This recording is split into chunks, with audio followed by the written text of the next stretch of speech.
దేవునికే మహిమ కలుగునుగాక. ఆమెన్.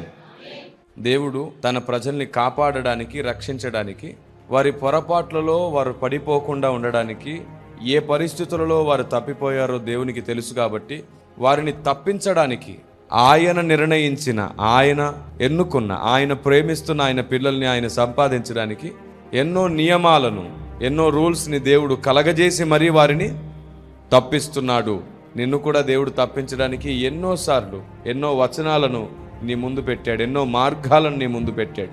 ఆయన రక్షణను మనల్ని మాత్రమే కాదు, ఆయన మనల్ని వారసత్వంలోనికి కూడా నడిపిస్తున్నాడు. రక్షణలోనికి మాత్రమే కాకుండా వారసత్వంలోనికి కూడా నడిపిస్తున్నాడు. వారసత్వంలోనికి నడిపించడానికి ఆయన కొన్ని ప్రత్యేకమైన నియమాలు నియమించాడు. రక్షణలోనికి నడిపించడానికి కొన్ని ఆజ్ఞలు నియమిస్తే, వారసత్వంలోనికి నడిపించడానికి కొన్ని నియమాలు నియమించాడు. నీవు ఆయన వారసుడవు కావాలంటే, ఆయన వారసత్వంలో నువ్వు పాలి భాగస్థుడవు కావాలంటే, ఆయన నియమించిన నియమములలో మొట్టమొదటిది మారు మనసు పొంది బాప్తిస్మము తీసుకోవాలి. రెండవది, మనం ఆయన వారసులం కావాలంటే ఆయన కొరకు, ఆయన ఇష్టం కొరకు, సత్యం కొరకు శ్రమపడే అనుభవంని ఇష్టపడే వారం కావాలి.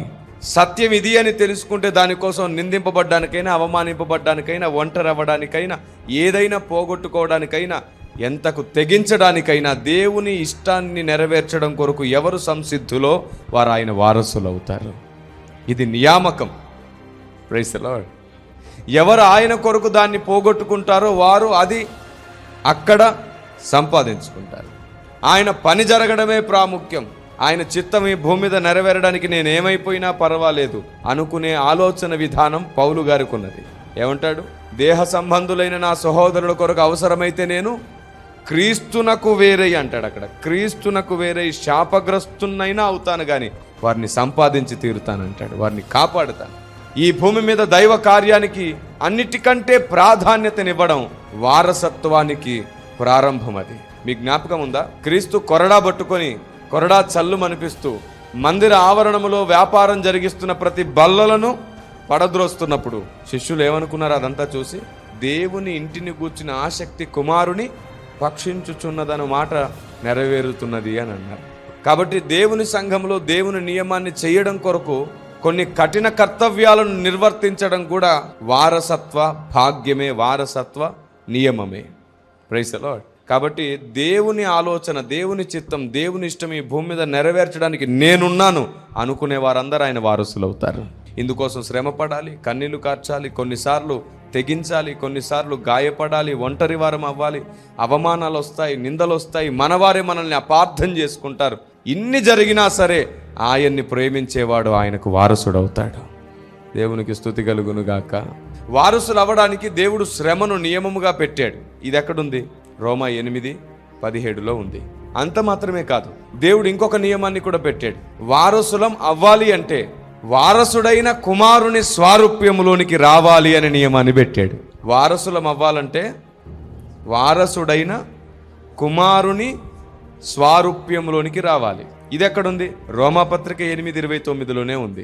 సరే, రెండు చదివేద్దామా? రోమాపత్రిక 8:17, రోమాపత్రిక 8:29. మనము పిల్లలమైతే వారసులము, అనగా దేవుని వారసులము, క్రీస్తుతో కూడా మహిమ పొందుటకు ఆయనతో శ్రమ పడిన ఎడల క్రీస్తుతోడి వారసులము. చూసారా? శ్రమను నియమముగా పెట్టాడు.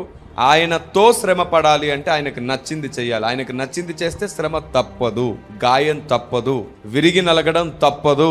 అయినా సరే నేను ఆయన్నే ప్రేమిస్తాను. ఇది వారసుని లక్షణం. అయితే ఆయనతో శ్రమ పడితే ఏమవుతామంట? ఆయన తోడి ఇది మర్చిపోకండి. ఆయన వారసుడే, ఆయన తోడి వారసులం అవుతాం మనం. స్తుతి కలుగునుగాక. ఇప్పుడు 8:29 చూడండి. ఎందుకనగా తన కుమారుడు అనేక సహోదరులలో జ్యేష్ఠుడగునట్లు దేవుడు ఎవరిని ముందుగా ఎరిగెనో వారు తన కుమారునితో సారూప్యము గలవారొగుటకు వారిని ముందుగా నిర్ణయించెను. ఏమవుటకంట? జ్యేష్ఠ కుమారుడైన క్రీస్తు స్వారూప్యములోనికి మనల్ని దేవుడు నియమించాలనుకుంటున్నాడు. Praise the lord. అప్పుడు మనం వారసులం అవుతాం. చూడండి, దేవుడు నియమించిన నియమము ప్రకారముగా మన విశ్వాసము కట్టుకుంటే ఆయన అనుకున్న స్వారూప్యంలోనికి వెళ్తాం. మనకు నచ్చినట్లుగా మనం ఉండాలనుకుంటే సాతాను అనుకున్నటువంటి స్వారూప్యంలోనికి వెళ్తాం. మనలోని స్వబుద్ధి వాడి స్వారూప్యం, మనలోని విధేయత క్రీస్తు స్వారూప్యం. దేవునికి మహిమ కలుగును గాక. మనలో అవిధేయతను నాటింది సాతాను, విధేయతను నేర్పించింది క్రీస్తు. మొట్టమొదటిగా ఆదామవ్వలకు అవిధేయతను అలవాటు చేసింది ఎవరు? సాతాను. అది మన స్వభావంలోనికి వచ్చేసింది. అయితే క్రీస్తు మనకు విధేయతకు మాదిరినిగా ఉంచాడు. క్రీస్తు ఎలాంటి వాడంట మనకు? అందుకే ఒకని వలన అనేకులు ఎలాగూ పాపులుగా చేయబడిరో, అవిధేయులుగా చేయబడిరో, అలాగే ఇంకొకని వలన అనేకులు నీతిమంతులుగా చేయబడ్డారు. మొదటి ఆదాము వలన మనం అందరం పాపులం, అవిధేయులమైతే కడపటి ఆదామైన క్రీస్తు వలన మనం నీతిమంతులం, విధేయులం. స్తుతి కలుగునుగాక. స్వబుద్ధిని ఆధారం చేసుకొని మనస్తత్వము వారసత్వ లక్షణం. అందుకే వారసుడైన క్రీస్తు ఏమన్నాడంటే, తండ్రి చిత్తం చేయడానికి వచ్చాను, నా అంతటా నేనేమి చేయను, ఆయన ఇష్టమే నా ఇష్టం అన్నాడు. తర్వాత ఇంకో మాట అంటాడు, ఆయన చిత్తము చెయ్యడమే నాకు ఆహారము అని అంటాడు. ఆయన చిత్తము చేయుటకే వచ్చి తిని అన్నాడు.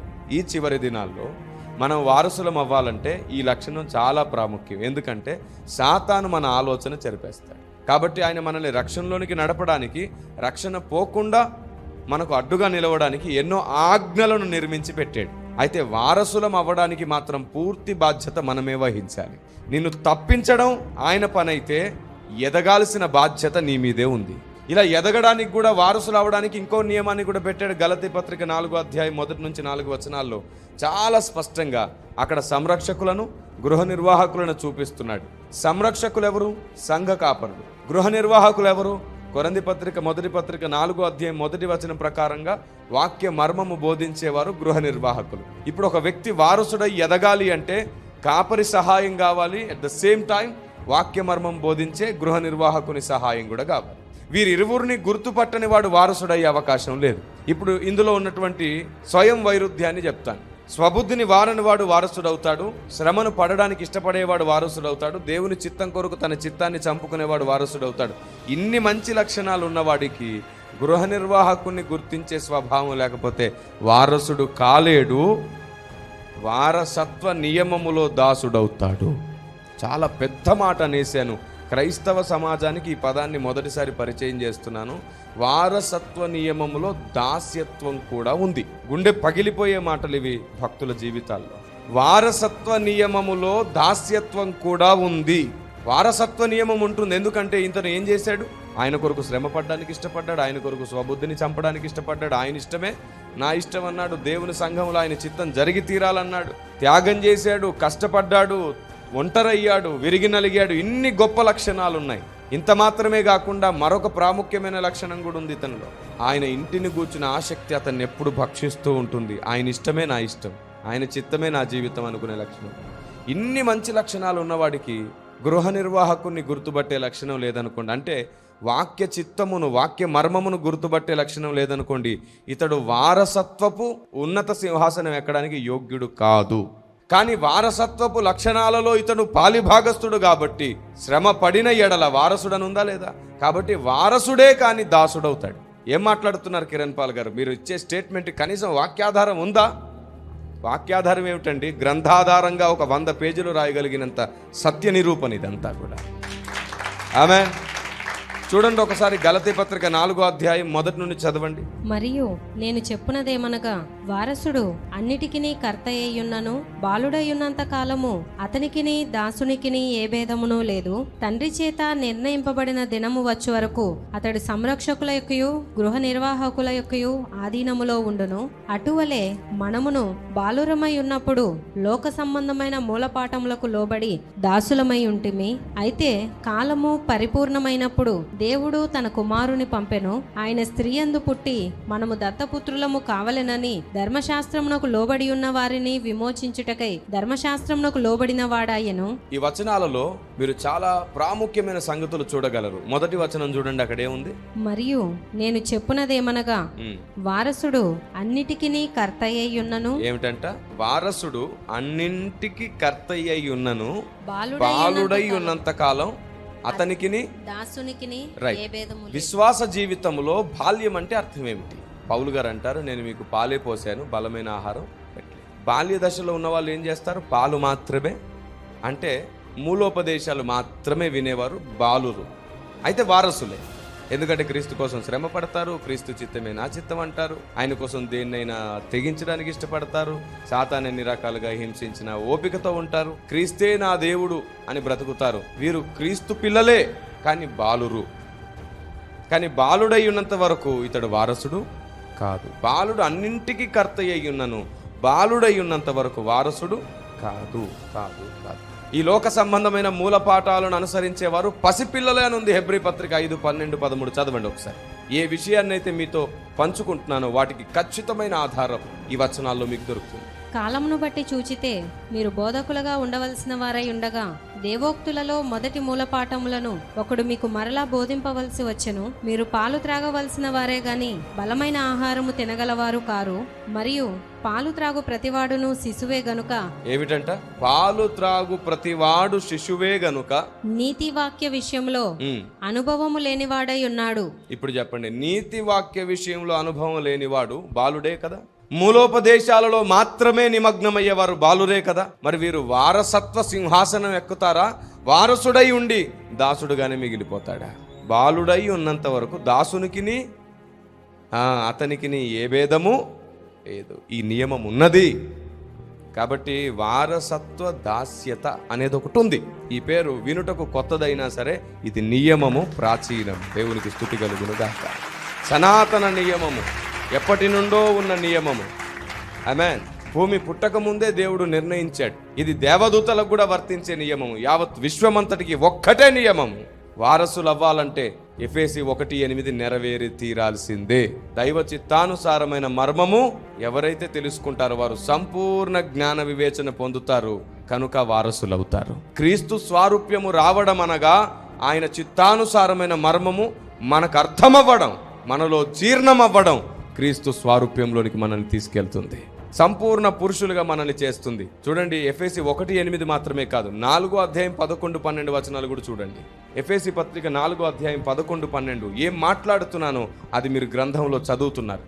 మనమందరము విశ్వాస విషయములోను దేవుని కుమారుని గూర్చిన జ్ఞాన విషయములోను ఏకత్వము పొంది సంపూర్ణ పురుషుల మగు వరకు, అనగా క్రీస్తునకు కలిగిన సంపూర్ణతకు సమానమైన సంపూర్ణత కలవార మగు వరకు ఆయన ఇలాగు నియమించెను. చూసారా, మనందరి విశ్వాసము ఒకటై క్రీస్తునకు కలిగిన సంపూర్ణతకు సమానమైన సంపూర్ణత కలవారమై ఉండుటకు ఆయన ఈలాగు నియమించెను. ఏలాగు నియమించెను? ఆ కింద చూడండి. పరిశుద్ధులు సంపూర్ణులగునట్లు క్రీస్తు శరీరము క్షేమాభివృద్ధి చెందుటకును పరిచర్య ధర్మము జరుగుటకును ఆయన కొందరిని అపోస్తలుగాను, ప్రవక్తలుగాను, బోధకులుగాను, సువార్తికులుగాను, కాపరులుగాను నియమించాడు. కాపరి దొరికిన వానికి ఖచ్చితంగా ఎవరు దొరకాలి? బోధకుడు కూడా దొరకాలి. బోధకుడు దొరికిన వానికి ఖచ్చితంగా ఎవరు దొరకాలి? అపోస్తలులు, ప్రవక్తలు కూడా దొరకాలి. ఈ నియమములో సంపూర్ణమవుతాం. పరిశుద్ధులు సంపూర్ణం అవ్వాలంటే అపోస్తుల, ప్రవక్తల పరిచర్య కూడా అనివార్యమే, అత్యవసరం కూడా. ఎందుకంటే అపోస్తుల ద్వారా, ప్రవక్తల ద్వారా దేవుడు తన నానావిధ జ్ఞానము బయలుపరిచి వాక్య మర్మము చేత సంఘాన్ని వారసత్వములోనికి తీసుకొస్తున్నాడు. ఆమేన్. ఎఫెసీ 1:8 కూడా చదివేసేయండి. దైవ చిత్తానుసారమైన మర్మము వలన సంపూర్ణత కలుగుతుందని అక్కడ రాయబడింది.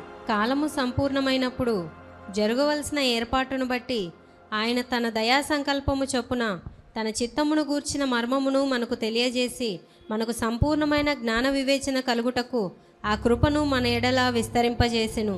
చూసారా, ఆయన చిత్తానుసారమైన మర్మమును మనకు తెలియజేసి మనకు సంపూర్ణమైన జ్ఞాన వివేచన నిర్ణయించాడు. మనము సంపూర్ణం అవ్వాలంటే ఆయనను గూర్చిన జ్ఞానం మనకు తెలియాలి. మరి ఇప్పుడు ఆయనను గూర్చిన జ్ఞానము మరుగై ఉంది, మర్మమై ఉన్నది. ఇందుచేత మనకు తప్పకుండా దేవుని బూర అవసరత ఉంది. దేవునికి స్తుతి కలుగును గాక. ఆమేన్. ప్రాముఖ్యమైన విషయం చెప్తున్నాను. మనము వారసులం అవ్వాలంటే ఆయనను గూర్చిన జ్ఞానం మనకు ఉండడం అనివార్యం, తప్పదు. దాన్ని తప్పించుకునే అవకాశమే లేదు. మనం ఎంత పరిశుద్ధులమైన, ఎంత నీతిమంతులమైన, ఎంత మంచి వాళ్ళమైన, ఎంత గొప్పవారమైన, ఎంత తెగించినా మనకు దేవుని గూర్చిన జ్ఞానము తప్పనిసరి కావాల్సిందే. సబ్స్క్రైబ్ చేసుకోవడం మర్చిపోకండి, లైక్ చేయండి, బెల్ ఐకాన్ని ప్రెస్ చేయడం మర్చిపోకండి.